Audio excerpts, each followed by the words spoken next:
Kindness means to me when you treat others how you want to be treated. The powerful lessons learned just from being kind. She doesn't know she has to eat.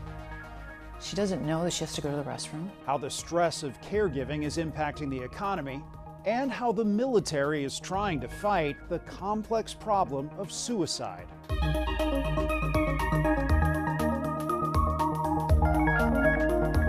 Welcome to Eye on Health, where we focus on stories that affect your physical and mental well-being. I'm Bradley Blackburn. With Thanksgiving upon us and so many families preparing for a big holiday feast, we start with yet another food-borne illness spreading through the country.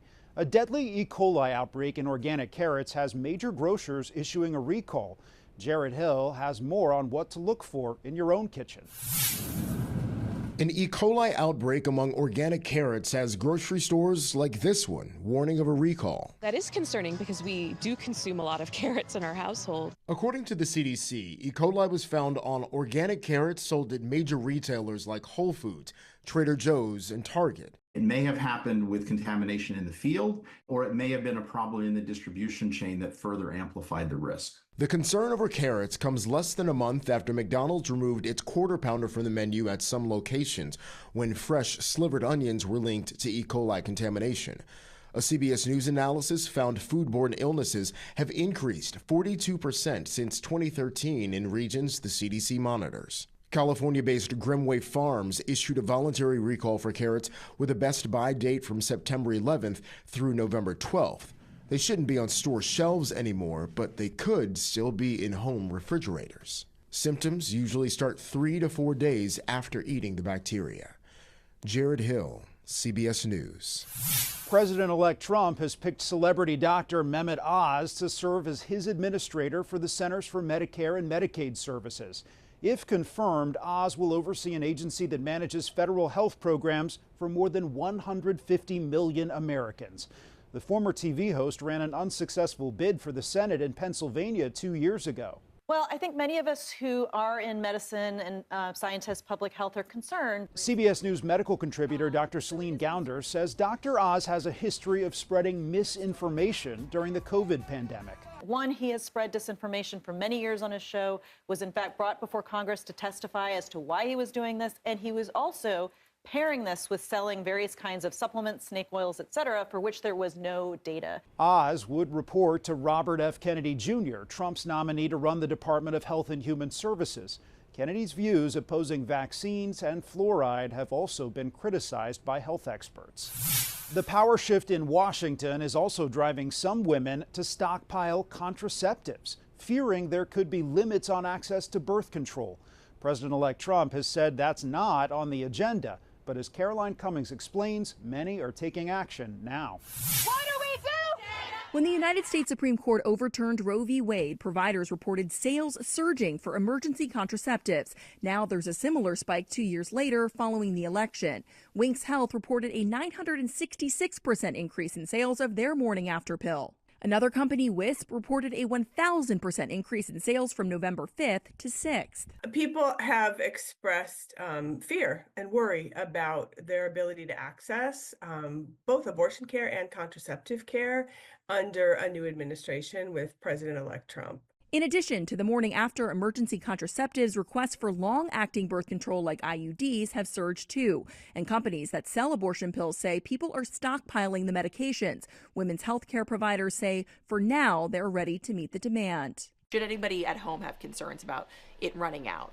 At this point, no. I think most of the manufacturers of both the abortion pill medications as well as contraceptives in Plan B understand the demand. Republicans will control Congress next year when President-elect Donald Trump returns to the White House, giving him more power to implement his agenda. Trump said in a social media post earlier this year that he will never advocate for restrictions on birth control. I'm encouraged and hope that the most recent promises from the campaign are true. While many are hoping they're true, others are taking no chances. Planned Parenthood says appointments for IUDs increased by 760% the day after the election. Caroline Cummings, CBS News, Minneapolis. Lung cancer is the leading cause of cancer death in the U.S., and a new report finds that many patients lack access to new tests that could catch the disease earlier. Danya Backus explains with the story of a survivor. 7 years ago, non-smoker Rona Cook-White was diagnosed with early-stage lung cancer. When I would work out, I get really tired. After surgery to remove the cancerous nodule, doctors were optimistic. He said, okay, everything looks good. You're healed. When we catch it this early, this is a good thing. 2 years later, she was having chest pains, and after multiple doctor's visits, Rona learned her cancer had returned and spread. That 3x5 grew to 17x17. And there were multiple nodules scattered throughout the right lung and now the left lung. This year's lung cancer report from the American Lung Association shows people with lung cancer are living longer. The survival rate has improved 26% in the last 5 years. There are several reasons. One, people being tested earlier. Less people are smoking. Number one cause. Most effective. Another reason, biomarker testing, which looks for changes in the tumor's DNA to help determine best treatment options. But gaps are hindering progress against the leading cause of cancer deaths. Only 15 states require the biomarkers to be covered by insurance, even though it's a standard of care. Dr. Aguilar says increasing screening rates is also critical to catch cancer earlier. It smells good. Now 52 years old, Rona is taking a targeted therapy pill daily. I believe there's a cure, and I believe that it's coming soon. She shares her story to give others hope. Danya Backus, CBS News, Whittier, California.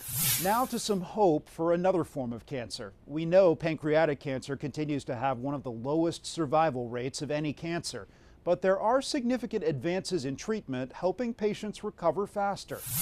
When Mark Infranco began experiencing severe itchiness for weeks in March 2023, his son, a dental student, urged him to get his liver enzymes checked. They did the blood panel, and they could see the liver enzymes were through the roof. Scans showed a golf ball-sized tumor on the head of his pancreas. Almost like disbelief that this happened.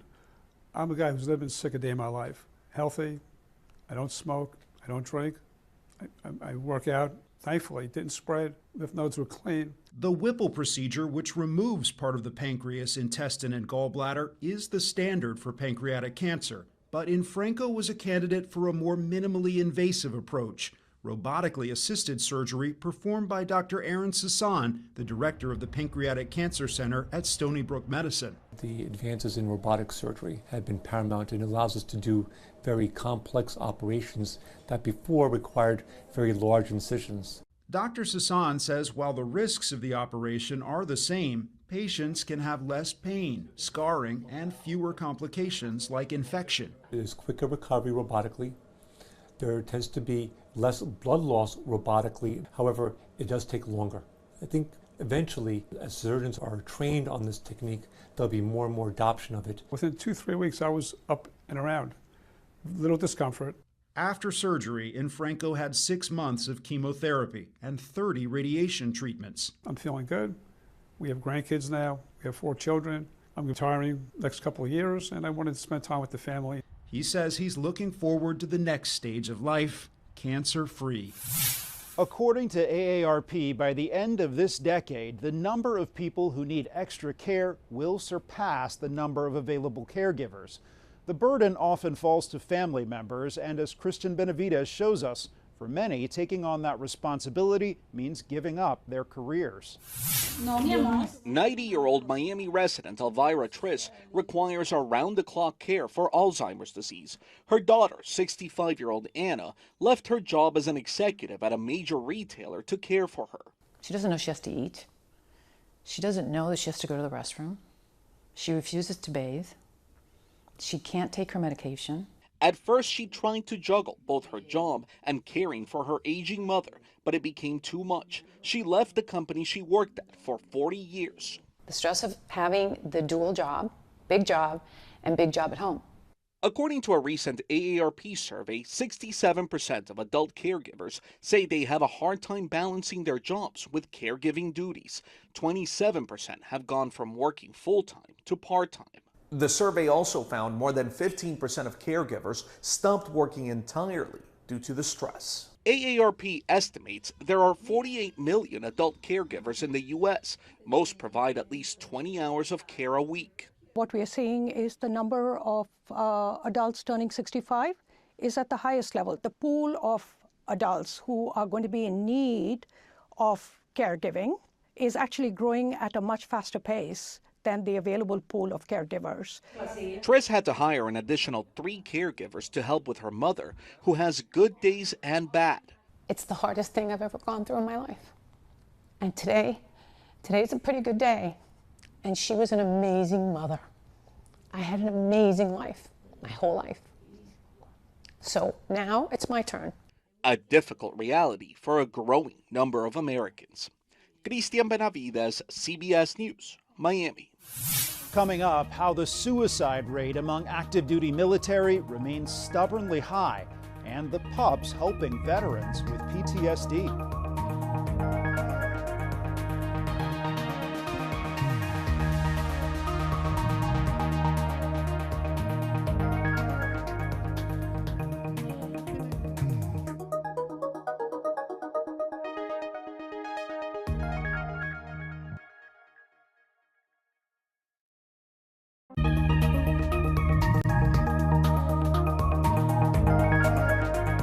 Welcome back. 2.5 years after the Pentagon launched a formal review of the problem of suicide in the military, we've learned the number of active duty service members taking their own lives has gone up in that time.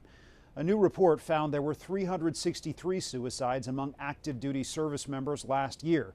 That's up almost 10% from 2022. A Pentagon spokesperson acknowledged more work needs to be done. We owe it to our service members and our military families to provide the best possible care, to identify risk factors and spot warning signs, and to eliminate stigmas around seeking help.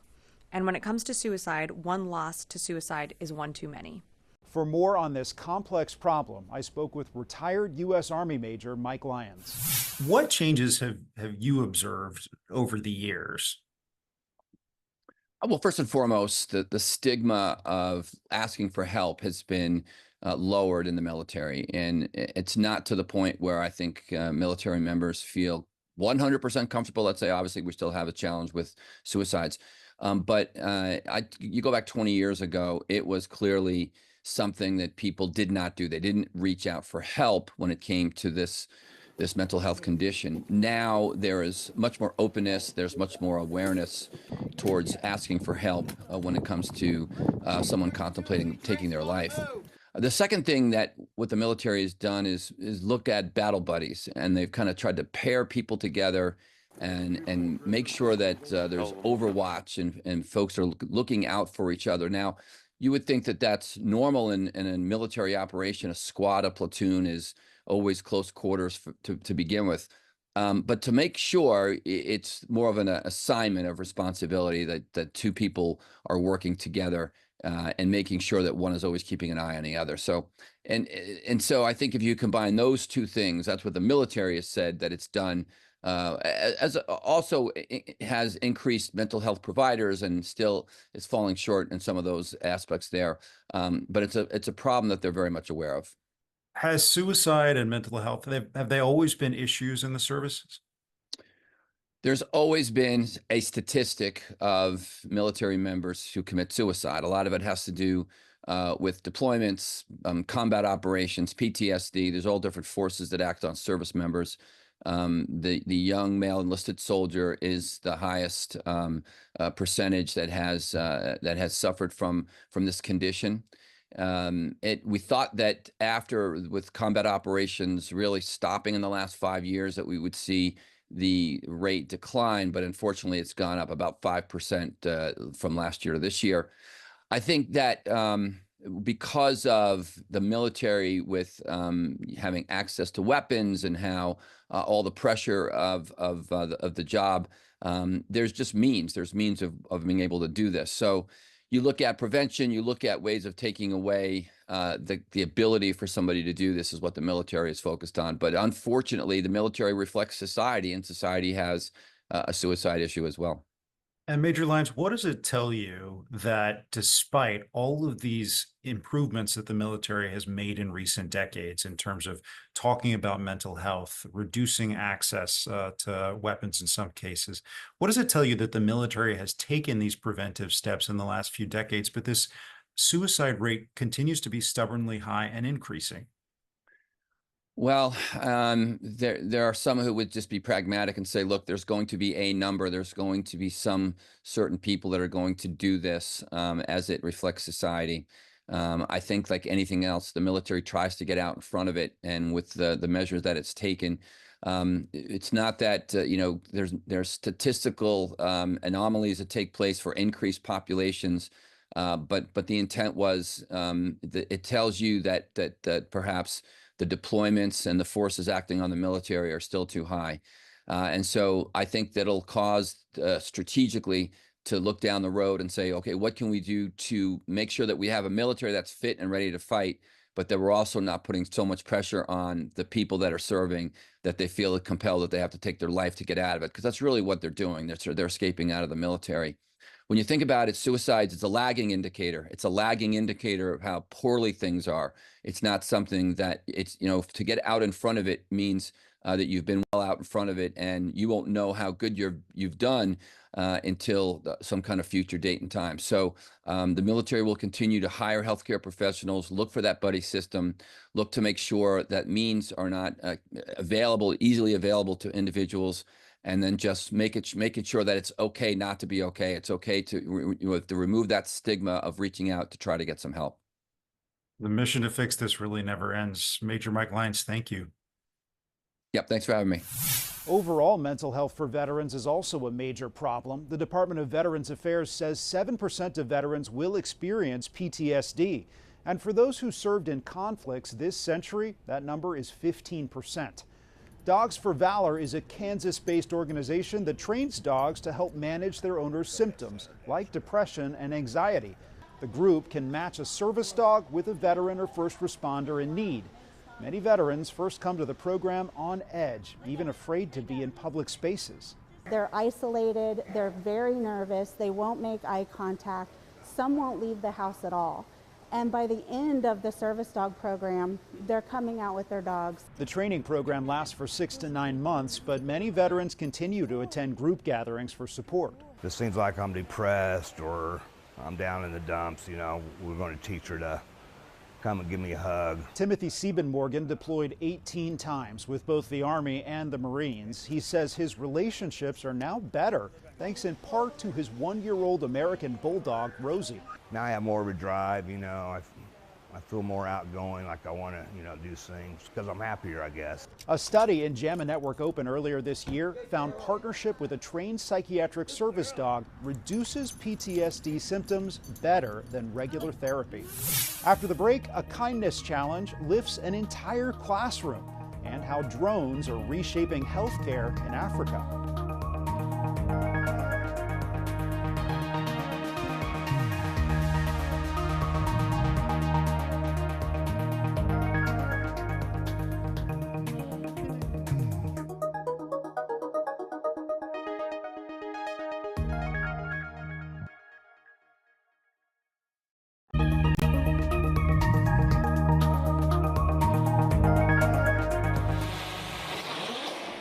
Welcome back.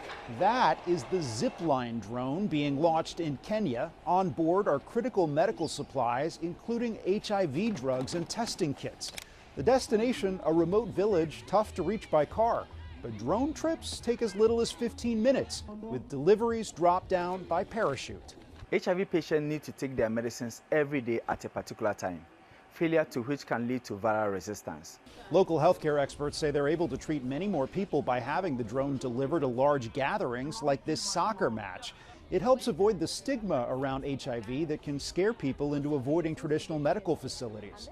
I got the chance, I got the space because I have so many peers with me, and we even encourage each other to go for the testing. More than 2 million people in Kenya have died from AIDS-related complications since 1986. It's not a clinical term or a medical term, but excessive screen time may be causing what's called digital dementia.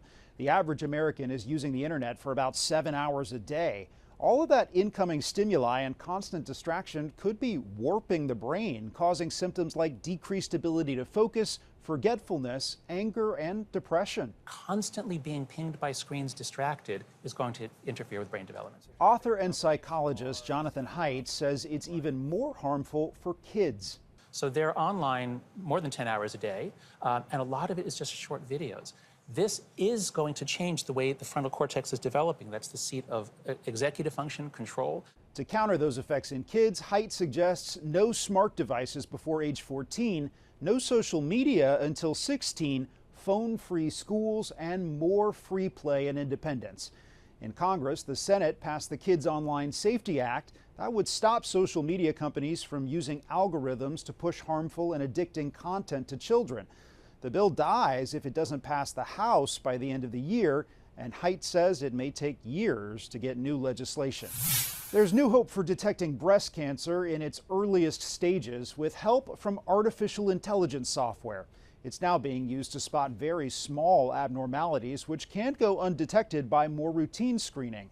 Doctors at University Hospital Sussex in the UK are rescanning mammograms as part of an AI pilot project and found some women had evidence of breast cancer even though they had previously been given the all clear following a routine scan.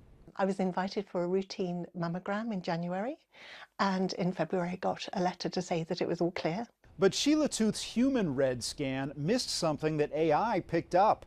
She was asked to come back to the hospital where very early stage cancer cells were confirmed. She went on to have a small operation to remove them. It's just fantastic, really, because clearly AI is more effective than sometimes the human eye.